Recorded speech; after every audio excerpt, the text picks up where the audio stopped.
आप लोगों ने सुना होगा रावण भी श्री राम वंशजों के सामने षड्यंत्र रच करके गैर तरीके से गैर वाजिब के साथ साथ गांठ कर गैर वाजिब तरीके से आप और रावण जो राम के सामने है, आप सब राम के वंशज हैं, सनातन धर्म के पैरोकार हैं, सनातन धर्म के पक्षधर हैं।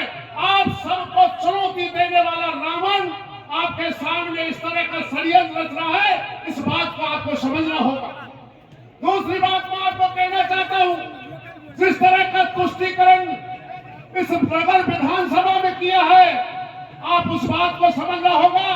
दोहरे मापदंड, दोहरी नीति, विशेष जाति के विशेष लोगों को संरक्षण देकर अपराध जगत में नगर विधानसभा को सबसे आगे खड़ा कर दिया।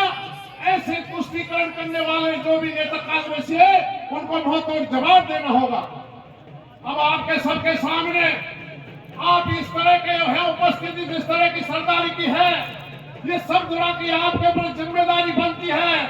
जो लोग यहाँ उपस्थित हैं, ये चुनाव जवाहर बेरंग का नहीं है।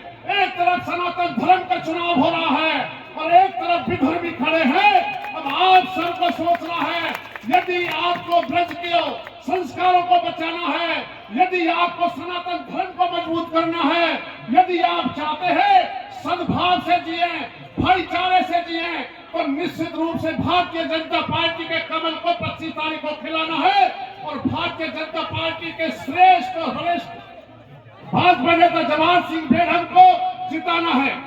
आप इस बात को भी जानते हैं, जवाहर सिंह बेरंग ने तपस्या की है, 28 साल तक लगातार उसने दरी और फर्श बिछाई है। एक सामान्य से किसान का बेटा होने के बाद तपस्या करके एक तरह निष्ठावान होकर के भारतीय जनता पार्टी के नेताओं में अपनी पहचान बनाई है और आप सबके एक भावना बनी। पूरे नगर विधानसभा के एक एक जनमानस का ये मन बना कि हमारे बीच में एक ऐसा नेता होना चाहिए जिसकी पहचान राष्ट्र तक हो, केंद्रीय नेता जिसे जानते हो। आपने देखा होगा जब अरुण सिंह जी आए थे तो पूर्वी राजस्थान में सबसे बड़ा नेता जवाहर सिंह बेरंग को बता के गए कि आपको गर्व होना चाहिए।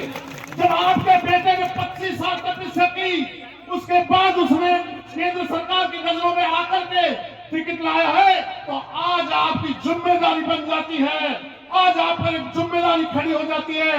ऐसे होनहार सबको छाती से लगा के 36 हुकूमों को छाती से लगा के चलने वाला कार्यकर्ता ने अपना काम कर दिया, अपनी तपस्या कर दी, अब सारी तपस्या आपके हवाले सौंप दी।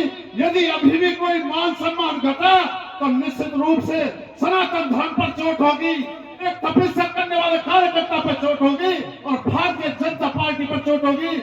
इसलिए आपको समझना होगा, मजबूती से खड़ा होना होगा, सोना नहीं है, चुप नहीं बैठना। और विशेष बात यह है कि आप लोगों को